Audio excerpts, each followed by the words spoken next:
Bom dia, meus irmãos. Como é bom estar com vocês aí, a graça e a paz do Senhor Jesus Cristo.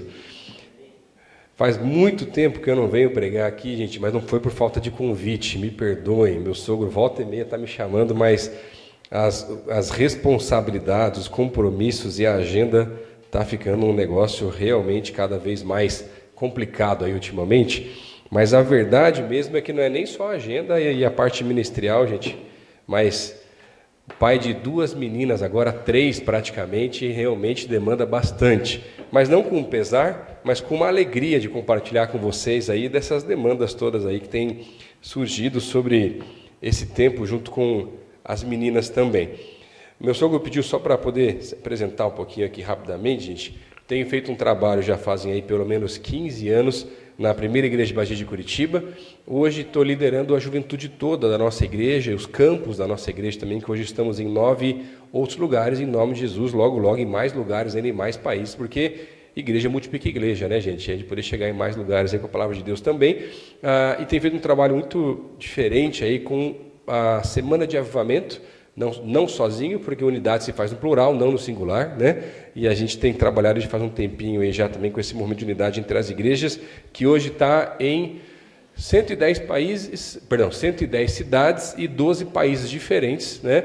E a gente só ensina como fazer, o pessoal faz em outros lugares aí, nesse momento de unidade, reunindo pastores de cidades diferentes, de outras denominações, para o avanço do reino de Deus. Uma coisa maravilhosa.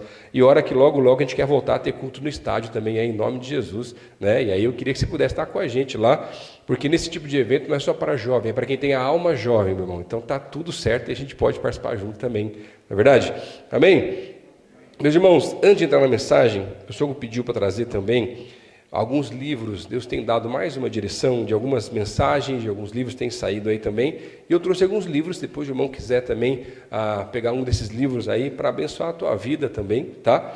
O primeiro deles aqui, gente, vai estar lá na saída depois, é esse aqui, ó, o Somos. Esse aqui está acabando, eu acho que eu tenho só mais 20 e acabou a edição já também, teve que a editora para lançar mais um outro depois. Esse aqui vai falar sobre identidade, não sobre gênero, mas a nossa identidade em Cristo Jesus.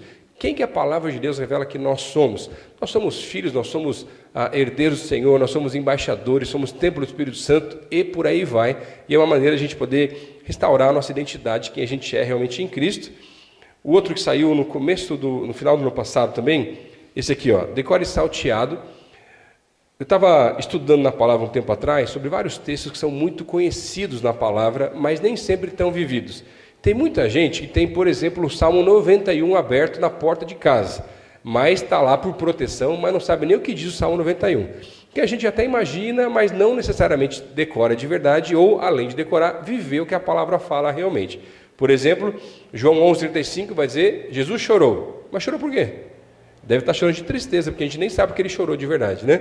Então, é tão interessante como a gente pode colocar os valores da palavra aplicados na nossa vida. Eu queria depois incentivar a gente poder estar crescendo cada vez mais. E um que eu vou falar na mensagem hoje aqui, vou só mostrar rapidinho para você, o último aqui, ó. Eu nunca imaginei, gente, que eu ia escrever livro para criança, tá? Mas depois a gente virar pai, as coisas mudam bastante a nossa vida. Então aqui, ó, histórias bíblicas na visão dos animais, contando as histórias bíblicas de acordo com a perspectiva dos animais aí, vendo os fatos bíblicos. Então, por exemplo, a gente vai ter ali, já em Gênesis, um elefante tentando contar como que foi Adão escolhendo nome para cada animal, ou a tartaruga da Arca de Noé, que foi escolhida para ser a tartaruga que ia agora poder, junto com a vovó tartaruga, entrar na arca e depois contar a história para os netinhos também.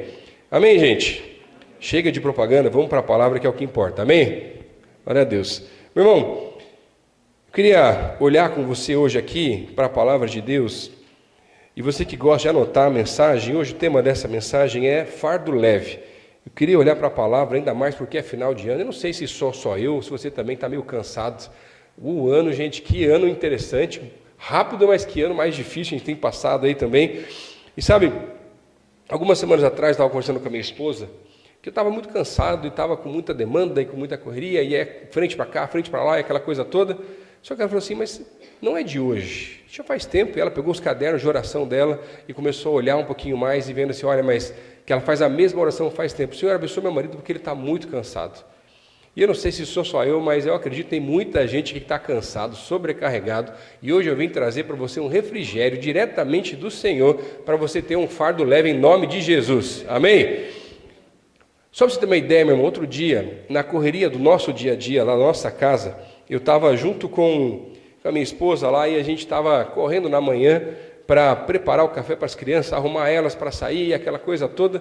E daqui a pouco eu lembrei que eu tinha que ter dado o remédio para o cachorro, mas eu achei que tinha dado, mas não sabia. E comecei a conversar com ele, procurar, e falei, não é que eu comi até o remédio do cachorro, gente? Ora pelo pastor aí, passo bem, está tudo certo, mas é tanta coisa, tem umas horas que a gente começa a ficar meio complicado as ideias, não é verdade? E eu queria olhar com você para a palavra de Deus, como é que a gente pode alinhar as nossas demandas, como é que a gente pode ter um fardo leve, como o Senhor também traz para nós esse mesmo fardo. A impressão que dá, meus irmãos, é que os dias e os meses estão ficando cada vez mais rápidos, é tanta informação, é tanta notícia, é tanta catástrofe, é tanta responsabilidade, compromisso, função, demandas que parece que não vai dar conta, e para piorar tem o time de alguns aí que não se ajuda também no futebol. Gente, que negócio complicado, não é verdade? E olha só, meu irmão, você está sobrecarregado, muitos de nós estamos cansados, sobrecarregados, e eu queria olhar com você hoje para a palavra de Deus e entender como que a gente pode aliviar os nossos fardos. O livro de Mateus, no capítulo 11, a partir do versículo 28, vai falar: venham a mim todos que estão cansados e sobrecarregados, e eu lhes darei descanso. Tomem sobre vocês o meu jugo e aprendam de mim, pois sou manso e humilde de coração, e vocês encontrarão descanso para as suas almas, porque o meu jugo é suave e o meu fardo é leve. Vamos orar mais uma vez, meus irmãos? Senhor, nós queremos te pedir, Senhor, nos visita hoje, nessa manhã, Pai. Queremos sair daqui hoje renovados e aprendendo juntamente com o Senhor, como que o Senhor lida com tantas demandas, como o Senhor que nos ensina, nos inspira, pode nos ajudar a entender como conduzir a nossa vida para que possamos ter esse fardo leve, esse jugo suave que a Tua palavra nos revela realmente. Pai, nos visita hoje, nessa manhã, Deus, nos fala através do nosso coração, da nossa razão, nós te damos liberdade para ministrar hoje em cada um de nós e possamos ser aqui renovados pelo Senhor, Pai. Essa é a nossa oração, Deus, no nome de Jesus. Amém. Amém.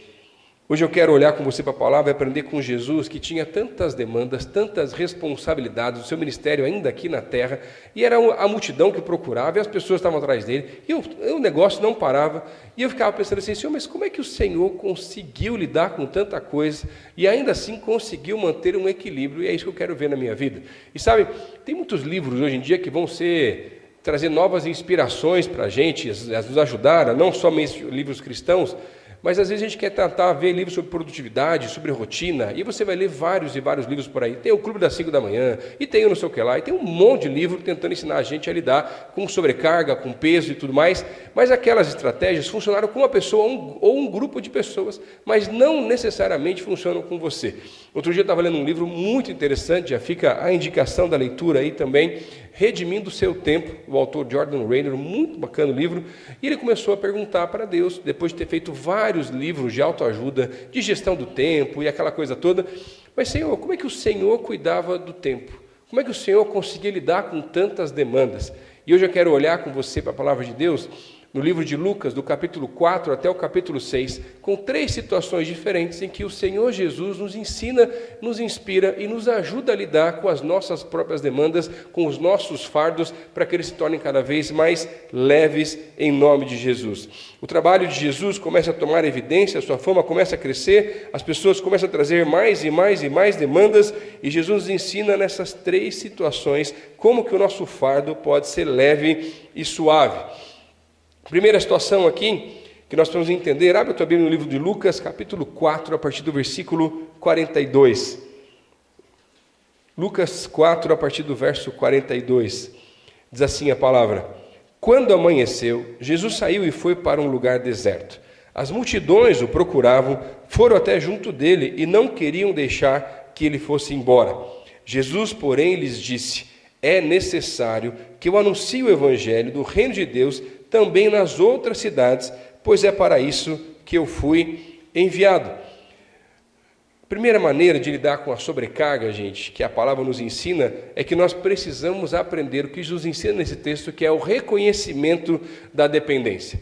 Jesus já sabia, ele é aquele que já conhece passado, presente e futuro, que o próximo dia seria um dia pesado. As multidões, inclusive, foram atrás dele, mas ainda assim, quando ele vai se preparar para um dia mais pesado de trabalho, o que ele faz no texto? Ele se retira, ele se antecipa e se retira para orar e para buscar ao Senhor, porque ele, quando amanheceu, saiu e foi para um lugar deserto.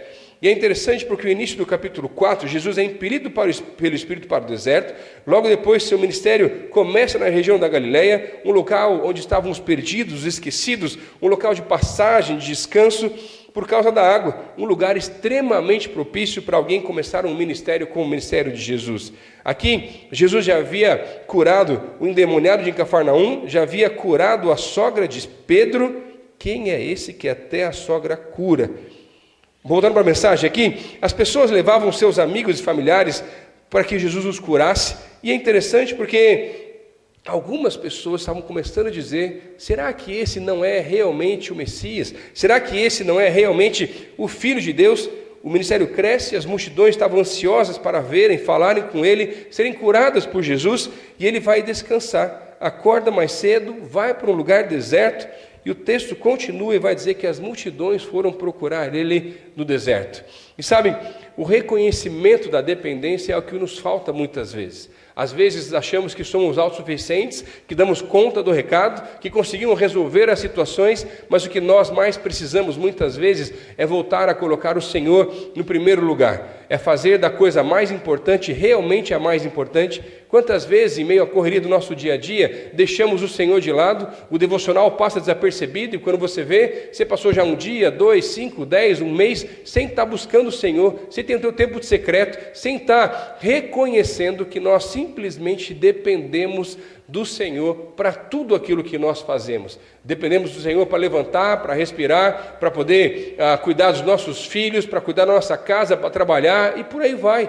Mas a gente simplesmente entra no modo automático, resolvendo milhares de demandas, sem buscar entender do Senhor. Pai, me mostra, me ajuda a entender o que está acontecendo. Eu tenho uma prática, eu faço meus devocionais normalmente pela manhã, a não ser quando a madrugada é um pouco diferente. Isso você vai entender para um pai com crianças pequenas, chegando uma terceira criança, quando você passa a madrugada acordado, não tem como você acordar de manhã, você já está acordado mesmo, daí fica mais difícil, a gente vai dando uma equilibrada, né, aquela coisa toda. Mas, normalmente pelas manhãs, eu tenho um costume de, além dos meus pedidos de oração, eu oro pela minha agenda, eu oro pelas demandas, eu oro pelos atendimentos pastorais que eu vou ter. Eu lembro que uma das vezes eu estava orando, e eu via que eu tinha já alguns atendimentos complicados que eu iria fazer naquele dia, naquela tarde. E eu estava orando por um rapaz específico da nossa igreja que eu já imaginava que ia ser meio difícil a conversa. Enquanto eu orava por ele, Deus me deu um texto para mandar para ele, que era guarda a espada. Eu falei assim: Deus, mas que texto estranho para mandar para alguém. Mas o Senhor mandou para mandar mesmo, confirmou. Eu falei: então vou mandar para o rapaz lá esse texto. Mandei para ele, o infeliz nem me respondeu, gente. Meu irmão, já que eu sou um pastor de fora daqui, fica a dica: quando o pastor te manda uma mensagem, responda o seu pastor, por favor. Ajuda muito, tá? E aí, né, já ajuda, né? Fica a dica aí, pastoral também já, né? Fala, Deus, que hoje é o dia para você responder até o WhatsApp do pastor, né? Mas olha que interessante. 2 semanas depois, ele me encontrou na igreja e falou assim: pastor, me perdoa, você mandou mensagem, eu não respondi, eu fiquei bravo. Eu falei: mas por que, meu irmão? Pastor, você não imagina. Eu estava em casa, eu tinha acabado de saber que um homem estava dando em cima da minha esposa, eu perdi a cabeça, fui na cozinha, peguei uma faca e estava saindo de casa para pegar o carro, e o senhor me manda aquele texto, pastor?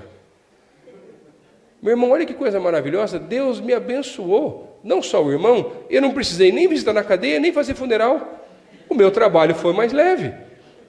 Se você reconhecer a dependência de Deus, o Senhor nos abençoa dessa maneira, porque Ele alivia o nosso fardo. Olha que coisa maravilhosa. Presta atenção nos textos que teu pastor manda para você, meu irmão. Não é verdade? Mas olha só que interessante. Às vezes nós achamos que trabalhar mais nos rende mais. George Miller, um grande avivalista do Senhor, que foi quem criou os orfanatos quando as crianças ainda eram mantidas nos manicômios, né? Ele dizia que mais vale 1 hora de oração seguida de 4 horas de trabalho do que 5 horas de trabalho. Por quê? Eu estou reconhecendo que eu dependo do Senhor para aquilo. A produtividade aumenta se eu coloco o Senhor no lugar de onde Ele nunca deveria ter saído, juntamente com as nossas vidas. Quando Jesus vai falar sobre o jugo, Esse termo, na época, significava se tornar discípulo de alguém ou estar sobre o jugo de alguém. Mas Jesus vai dizer que o seu jugo é suave. E então, se está pesado, devemos estar fazendo alguma coisa errada. É interessante porque nessa visão do texto de Mateus, no capítulo 11, eu fico imaginando nesse instrumento da agricultura como 2 animais puxando esse jugo para poder arar a terra. Só que eu fico pensando assim, tá, Deus, mas como é que funciona esse negócio, né? Se são 2 animais, os 2 precisam estar no mesmo compasso. Mas eu fico imaginando, mas se fosse eu um desses animais e o outro fosse o próprio Cristo? Se está pesado porque eu estou rápido demais ou devagar demais, mas o Senhor está sempre no mesmo passo, sempre no mesmo compasso, e é a gente que está acelerando ou ficando mais para trás muitas vezes. Mas o Senhor não vai mudar o compasso dele. E a gente está tão desesperado por tantas coisas, mas o que a gente mais precisa é voltar e reconhecer que dependemos dele. Reconhecer que a gente pode colocar sim ele em primeiro lugar e voltar a alinhar o nosso coração com o coração dele, o nosso ritmo com o ritmo dele, para que possamos andar de uma maneira um pouquinho mais leve. Aprender a entregar para o Senhor antecipadamente as nossas causas, os nossos problemas, em busca de soluções.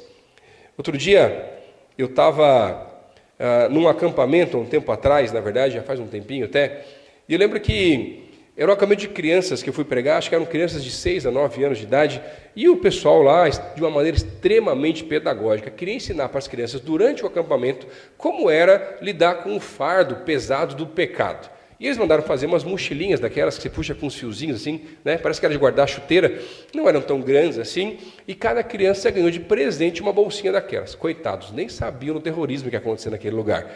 E cada vez que uma criança desobedecia, fazia uma coisa errada, que não podia ser feito, cada criança recebia uma bolinha, daquela de piscina de bolinha, que não é pesado, mas é volumoso, para colocar dentro da bolsa que ela estava atrás. Colocaram as regras que as crianças tinham que fazer tudo com a bolsa, só podia tirar para dormir e tomar banho, gente. Que dó daquelas crianças, gente, que negócio mais estranho, aquela pedagogia daquele acampamento.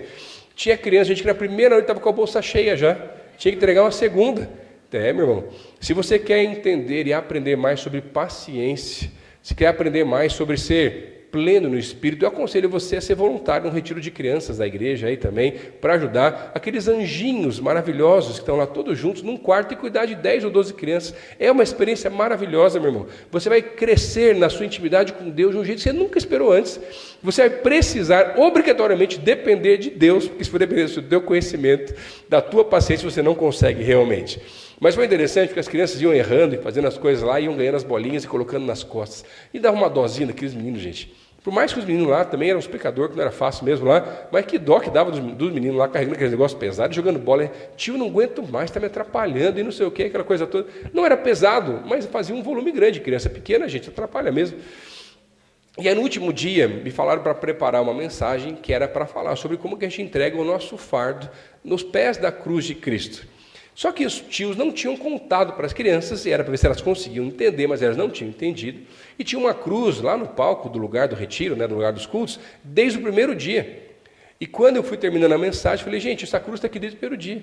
E se você quisesse, você podia trazer desde o primeiro dia o teu fardo, o teu peso, as bolinhas que estão dentro da sua sacola, aqui na cruz de Cristo. Eu falei, eu não acredito, tio. Como é que você me contou um negócio desse antes? Eu não aguentava mais carregar esse negócio aqui nas minhas costas, aquela coisa toda. E sabe o que torna a nossa vida pesada?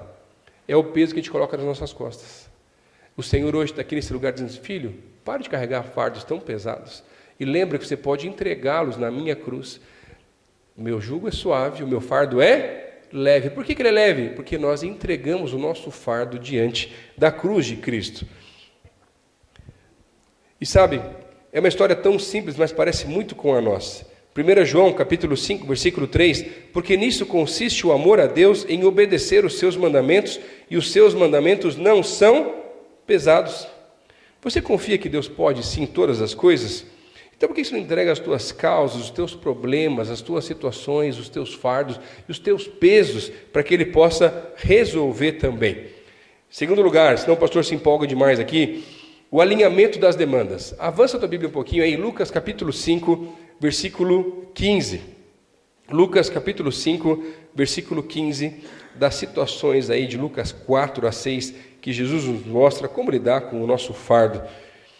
Lucas 5, versículo 15, diz assim: porém, o que se dizia a respeito de Jesus se espalhava cada vez mais, e grandes multidões afluíam para ouvir e serem curadas das suas enfermidades.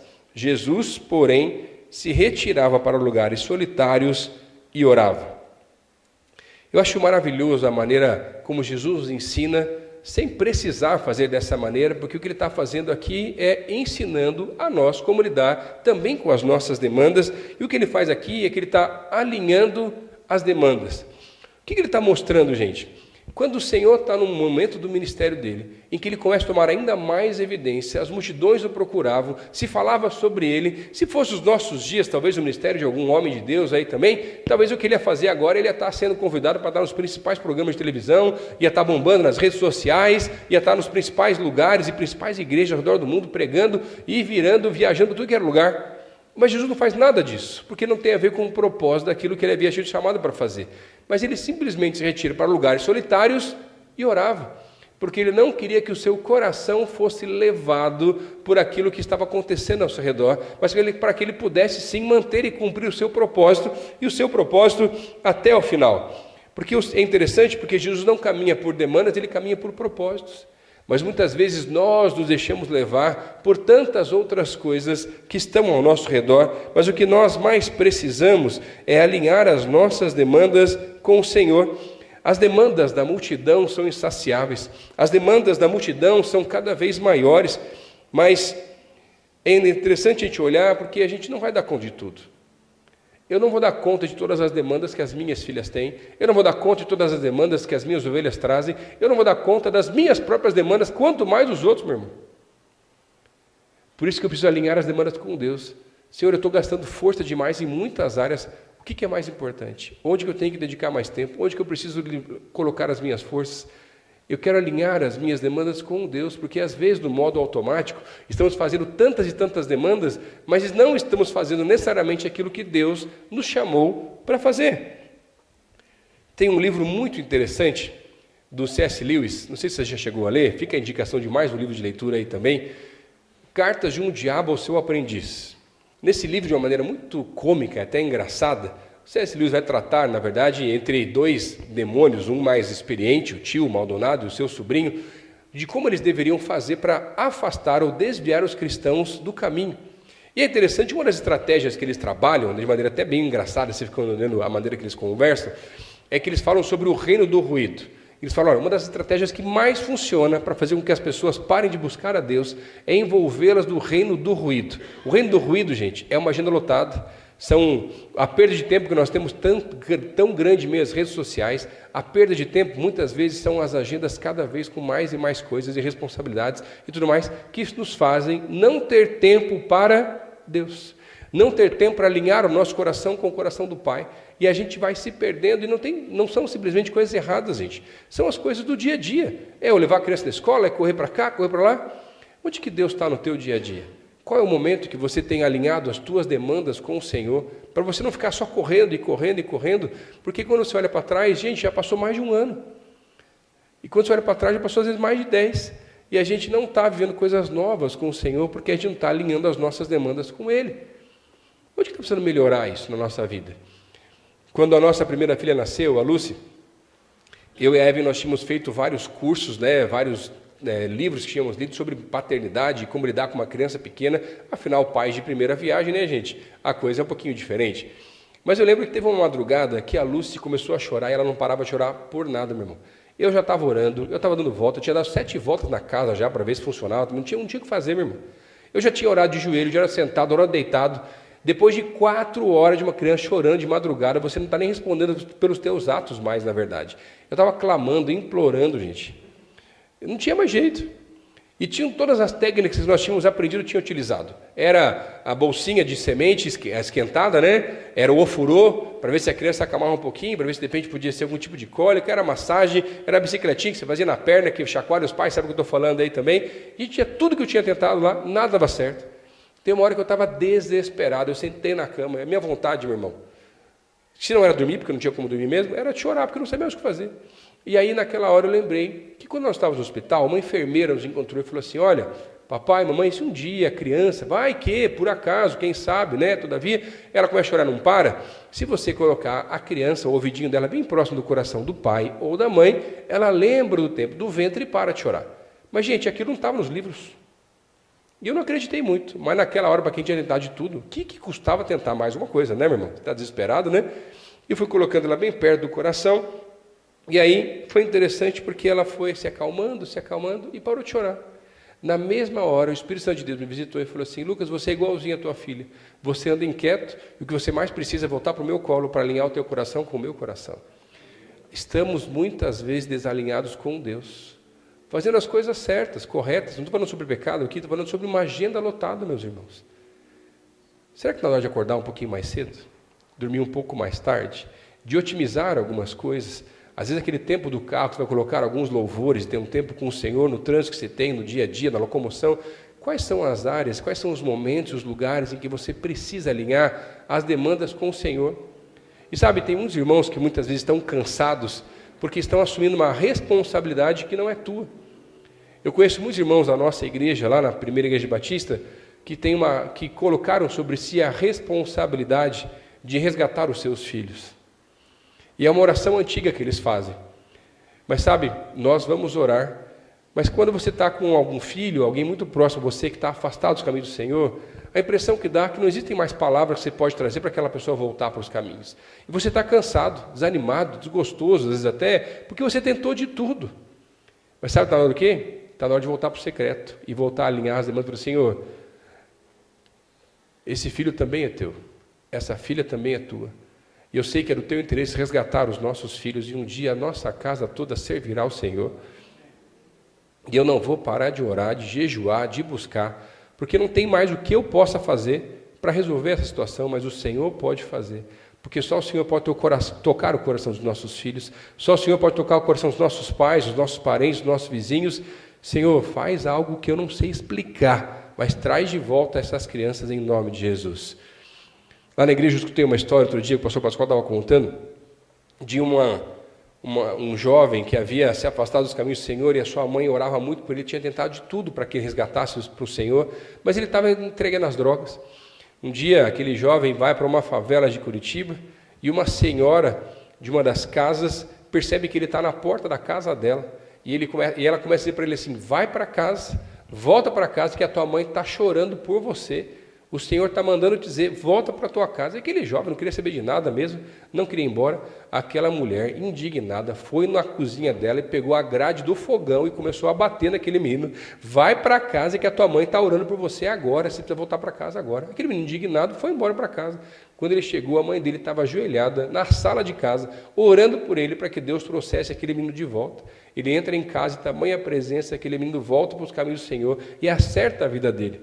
Mas às vezes a gente acha que a gente pode resolver na força do braço, na nossa experiência, no nosso conhecimento, nos nossos estudos, mas nem tudo se resolve dessa maneira. Sabe, o que nós precisamos voltar a fazer é alinhar as nossas demandas com o Senhor, a dobrar os nossos joelhos e falar: Senhor, isso aqui eu não sei resolver, eu já tentei de tantas formas, me ajuda, Pai, me dá a direção. O Senhor pode tocar o coração, o Senhor pode trazer de volta, o Senhor pode me ajudar a tomar uma decisão, o Senhor pode me ajudar a não perder uma situação que talvez está sendo difícil de resolver e de lidar. E sabe, a ditadura da urgência do reino de ruído tem cobrado um preço muito alto dos cristãos, que é o preço de decidir e agir sem a orientação do Espírito Santo. Isso gera um fardo extremamente pesado para nós. Às vezes colocamos peso demais na responsabilidade. E sabe, não ter tempo para Deus, eu não sei se acontece aqui, mas lá na igreja com a juventude, sabe o que acontece? Eu chego para alguns jovens da igreja e falo assim: cara, agora eu estava de uma ajuda tua. Você começar, já está um tempo aqui na caminhada cristã, você começar a ajudar a liderar, cuidar de uma célula, um grupo pequeno, discipular alguém aqui na igreja. Você, pastor, agora eu não posso, que eu estou me preparando para o vestibular. Aí ele está lá estudando, né? Aí ele não pode assumir nada na igreja. Daqui a pouco ele passou no vestibular, olha que bênção, glória a Deus, coisa maravilhosa. Aí o pastor, agora eu estou na faculdade e eu estou aprendendo a lidar com aquilo, e agora chegou aí a parte do TCC, então eu não vou conseguir ajudar, pastor. Não, pastor, mas agora chegou um estágio, então além do trabalho, além do estágio tem a faculdade. Então, quando acabar a faculdade, pastor, pode deixar que daí eu estou junto aí, né? Não se preocupe que eu vou ajudar a trabalhar na igreja. Aí passa lá a faculdade, pastor, você não acredita? Olha que bênção, eu passei num processo seletivo de trainee. Que maravilha, coisa abençoadora do Senhor. Só que agora eu não consigo, porque eu vou ter algumas viagens, algumas responsabilidades. Pastor, olha que coisa maravilhosa, eu ia ajudar agora, mas não é que eu comecei a namorar, noivei e vou casar, pastor. Pastor, agora eu vou ajudar. Pastor, minha esposa engravidou, olha que bênção do Senhor. E vem um filho, vem 2, vem 3, pastor, agora vai dar certo. Mas eu senti que eu precisava fazer o doutorado agora, pastor. E as desculpas são inúmeras, meu irmão. E o tempo vai passando, e a grande questão é que a gente não está fazendo a missão do Senhor nessa terra. Estamos cuidando mais das nossas coisas, não tem nada de errado com essas coisas, não me entenda mal, mas não estamos fazendo aquilo que o Senhor nos chamou para fazer. E o que Ele nos chamou para fazer? Discípulos, na nossa casa, na nossa vizinhança, na nossa cidade, no nosso país e pelo mundo afora. Será que você está cumprindo a missão daquilo que o Senhor tem chamado a gente para fazer de verdade? Às vezes nós terceirizamos a missão de Deus. Ah, não, mas agora deixa o pastor faz lá. Meu irmão, Deus colocou você na tua casa, sabe por quê? Da tua família, porque é você que vai alcançar aquelas pessoas. Eu posso orar, posso abençoar, posso visitar, mas a responsabilidade não é minha, é tua. Você para de terceirizar o sacerdócio que Deus colocou na tua vida, meu irmão, e volta a alinhar as demandas com o próprio Pai. Não se esqueça, Jesus, porém, se retirava para lugares solitários e orava. Última maneira de termos um fardo mais leve na nossa caminhada é o endosso das decisões. Passa mais uma página da Bíblia aí, Lucas capítulo 6, versículo 12 e 13. Diz assim a palavra: naqueles dias Jesus se retirou para o monte a fim de orar e passou a noite orando a Deus. E quando amanheceu, chamou para si os seus discípulos e escolheu 12 dentre eles, aos quais deu também o nome de apóstolos. O ministério de Jesus vai crescendo, vai tomando cada vez mais evidência. Multidões já estavam seguindo a Jesus. Você vê ali uma pesca maravilhosa no capítulo 5 de Lucas. Quando chega no capítulo 6, logo no início, o Senhor Jesus se retira para o monte e passa a madrugada inteira orando, porque ele já estava preparando a transição do seu ministério. A transição ministerial não acontece na velhice, ele acontece durante o ministério. E aí ele vai preparar, e vai lá para o Pai: Senhor, me revela, me mostra, eu quero o endosso do alto com relação à decisão de quem serão os 12 escolhidos que vão dar sequência ao ministério, sobre o fundamento da igreja, daquilo que vai começar no livro de Atos. E o Senhor já tem toda aquela resposta do Senhor, porque quando ele toma a decisão com relação aos nomes, o próprio Deus também já havia revelado para ele. E sabe, é interessante porque em meio ao reino do ruído, uma das coisas mais fáceis é tomarmos decisões precipitadas, sem a direção do alto. Você tem ideia, meu irmão, de quantas decisões, isso é estudo agora, tá? Nós tomamos por dia? Normalmente as mulheres tomam mais decisões do que os homens, tá? Essa é a realidade. Mas você tem ideia, quando eu falo de decisões, até de piscar, de coisas simples, não só decisões complexas, não é só com relação ao que vai comer, aquela coisa toda. Tem alguns estudos que dizem que nós tomamos cerca de 35 mil decisões por dia. A maioria delas são automáticas, como respirar, né? Andar, dar o passo, aquela coisa toda. Mas existem decisões que vão mudar a nossa vida e que nós podemos ter um grande privilégio de perguntar para Deus. Porque, meu irmão, decidir sobre algo ruim e algo bom, é fácil decidir sobre algo bom. Agora, como é que você decide entre duas coisas boas? Como é que você decide sobre coisas que você não consegue enxergar, o próximo passo, o futuro? Essa é a orientação daquilo que o Senhor traz para nós. Existem decisões que a Bíblia nos mostra claramente qual deve ser a direção que devemos tomar, mas existem decisões que a Bíblia nos dá um norte, mas que são difíceis de serem tomadas. E na minha vida, junto com a minha família, a nossa casa, a gente prefere ter o endosso do alto em meio às decisões. Por quê? O Senhor já conhece o futuro, meu irmão. E Ele quer o melhor para nós. Falei, Senhor, então eu não vou me mover, eu vou esperar. E quando o Senhor me trouxer uma palavra, e quando tiver uma confirmação do alto, aí eu dou o próximo passo. Porque se o Senhor falou, Ele é a garantia de que vai dar certo. Agora, se eu tomo a decisão, se eu resolvo fazer, quem é a garantia? Lá a garantia sou eu. Joe, esse negócio aí, ó, não dá errado, não dá certo. Agora, se Deus é quem deu a palavra, Ele é a garantia de que vai fazer acontecer aquilo na tua vida, meu irmão. Olha que coisa maravilhosa. E aí você vai sem medo. Por quê? Porque o Senhor já falou, Ele já revelou. Deus tem feito algumas coisas muito interessantes na nossa igreja. Uma das últimas aí, recentes, nesse momento de expansão da igreja, de multiplicação em novos campos, nós recentemente abrimos agora um campus no bairro do Boqueirão, da nossa igreja, mas a história por trás disso é um negócio muito estranho, gente. Uma igreja menonita, que estava quase fechando, já teve mais de 1000 membros no passado, ela se juntou e fez uma assembleia na sua própria igreja, junto com o pastor Roberto Lai, muito conhecido no momento de células pelo Brasil, aí, de vários livros e tudo mais. Ele é o pastor da igreja, havia tentado transicionar a igreja mais de 3 vezes, mas não tinha conseguido. Reuniu os seus 68 membros, que se juntaram à faixa etária da quase Matusalém, né, se você me entende bem, devia ter 2 ou 3 jovens no máximo na igreja, o resto tudo acima dos 70 anos de idade, tá? Num grande espaço, mas já muito depredado pelo tempo, fizeram uma assembleia e votaram, sem consultar a nossa igreja, falaram assim, olha, a gente vai virar um campus da PIB. Todo mundo topa? Topamos, e foram conversar conosco. Que negócio estranho, gente. Sem nem perguntaram antes, mas a gente é batista, eles são menonitas. E aí o Roberto Lai marcou um horário com o pastor Michel, para explicar para ele, entre a história dos menonitas e batistas, o quanto nós não somos tão diferentes assim, a não ser pela fala alemã e a origem. Mas tudo bem. Falou assim, ó, o pastor falou assim, tá bom, pastor, mas primeiro, não é assim que a gente faz, porque não é uma assembleia, né, que você faz sem consultar a outra igreja, é muito diferente. Então vamos fazer o seguinte, vamos orar. Se for de Deus, vai dar certo esse negócio aí, mas nós não queremos fazer nada que seja escondido. Então, primeiro a gente vai orar e Deus vai falar conosco, e depois a gente quer marcar com os líderes da denominação menonita, e se eles concordarem, toparem, não tiver nenhum empecilho, a gente pode dar sequência ao processo. Marcaram a reunião, vieram conversar, os líderes falaram assim, pastor, se vocês assumirem essa igreja, para nós vai ser uma bênção, nós não conseguimos hoje manter essa igreja também, ela vai fechar. E a gente passa todo o terreno, tudo para o nome da igreja, como doação. Fala assim, meu Deus do céu, gente, que negócio ficou sério, que negócio complicado.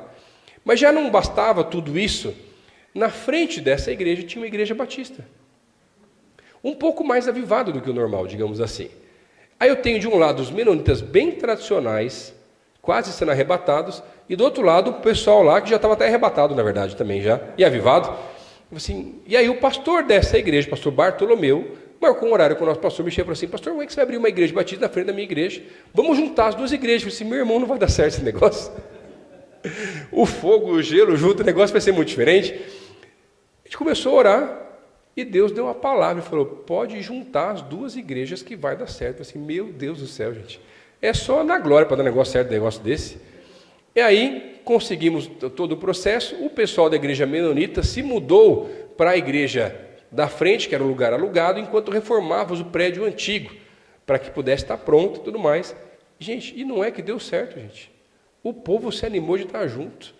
A igreja está crescendo. E o primeiro culto foi agora no final de agosto, com mais de 400 pessoas no culto, e a igreja crescendo cada vez mais para a glória de Jesus. Agora, se a gente faz só porque a gente quer fazer, ou porque parece um bom negócio, meu irmão, igreja não é negócio. Igreja é o corpo de Cristo. E a gente precisa entender a direção dele. Aquele que é o cabeça que traz a direção de verdade. Eu acho interessante porque Jesus já tinha multidões que o seguiam e alguns foram se tornando mais próximos. E mais uma vez ele simplesmente sai de cena, se retira para orar e passa a noite orando para alinhar o coração dele com o coração do Pai, para tomar a decisão baseada com a direção daquilo que Deus tinha realmente. Amós, capítulo 3, versículo 7, certamente o Senhor soberano não faz coisa alguma sem revelar o seu plano aos seus servos, os profetas. Provérbios 16, versículo 1, o coração do homem pode fazer planos, mas a resposta certa dos lábios vem do Senhor. E sabe, irmão, em tudo que eu faço eu busco direção do alto. Um tempo atrás eu estava com as minhas filhas contando várias historinhas antes de elas dormirem, e eu comecei a perceber que, além das histórias de dormir, eu podia ter aquele momento para inspirá-las também. Comecei a contar algumas histórias minhas, daquilo que eu via com Deus, de milagres, de cura, de coisas que Deus havia feito, e elas ficavam curiosas perguntando aquelas coisas. Mas lembro de um dia que eu peguei uma Bíblia, de criança, né, e fui ler com elas, e a minha filha mais nova, mais velha, falou assim, papai, mas de novo a história da Arca de Noé, papai.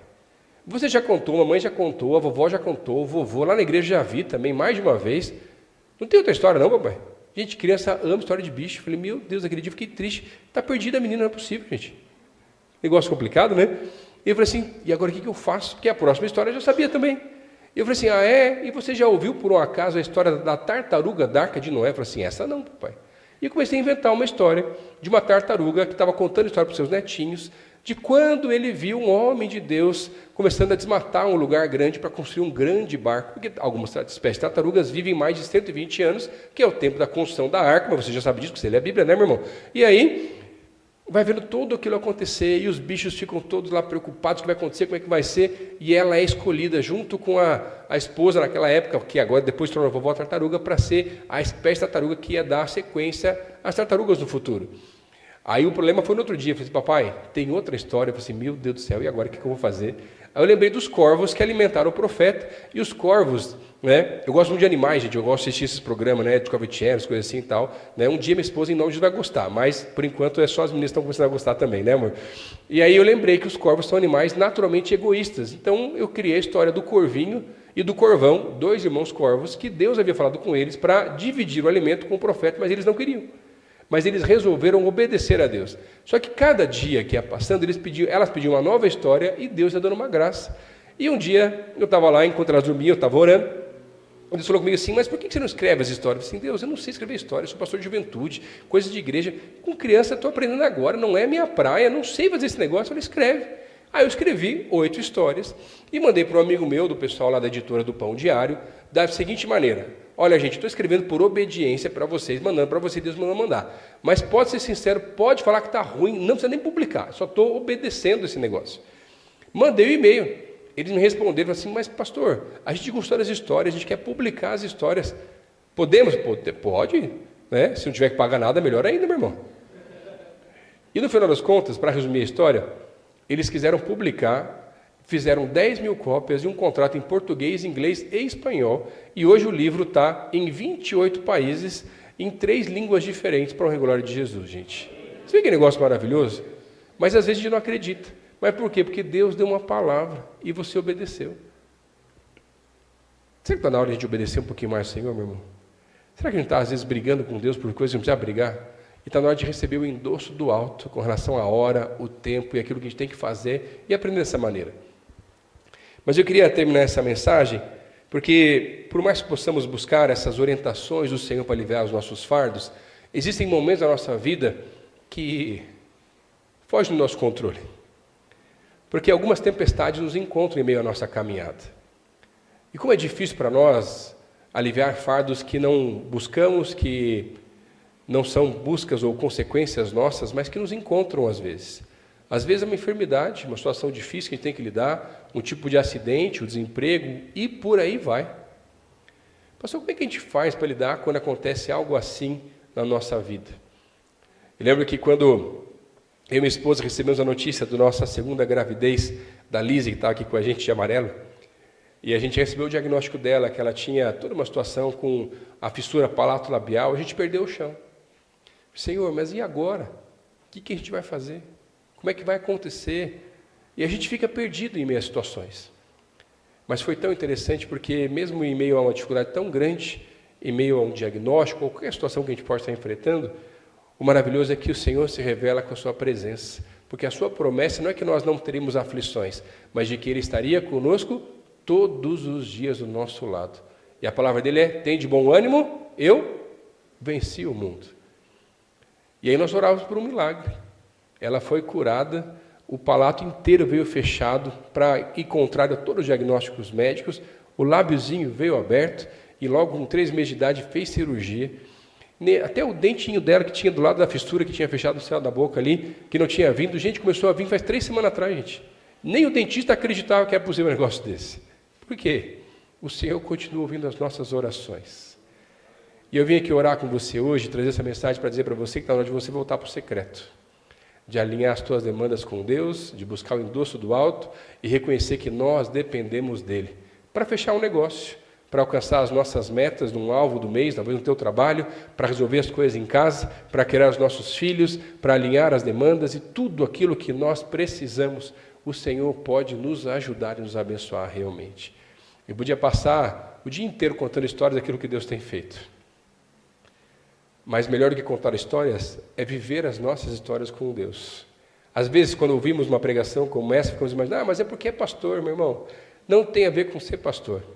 Tem a ver com ser filho de Deus e buscar a presença dEle, porque Ele traz a direção. O Senhor é um Deus relacional. Ele quer um relacionamento conosco. A Bíblia é um livro de relacionamento. Ele se revela. Ele fala, Ele não é simplesmente uma força motriz que criou o mundo e o abandonou, Ele quer um relacionamento diário, constante conosco. Pastor, mas ele sabe todas as coisas. Sabe. Mas é por isso mesmo. Porque ele quer que os seus filhos passem tempo na sua presença, contando até aquilo que ele já sabe. Eu não sei se você tem criança pequena em casa, ou já teve os seus filhos, mas, gente, as crianças gostam de contar a mesma coisa várias vezes. É igualzinho com Deus. E que alegria que dá ouvir a mesma coisa várias vezes na nossa casa. Sabe por quê? É um privilégio poder ver os filhos crescendo, amadurecendo e ter os seus filhos. O sucesso de um discipulado não são os filhos, são os netos. É quando a próxima geração consegue manter os valores que a geração anterior tinha impregnado e colocado no nosso coração de verdade.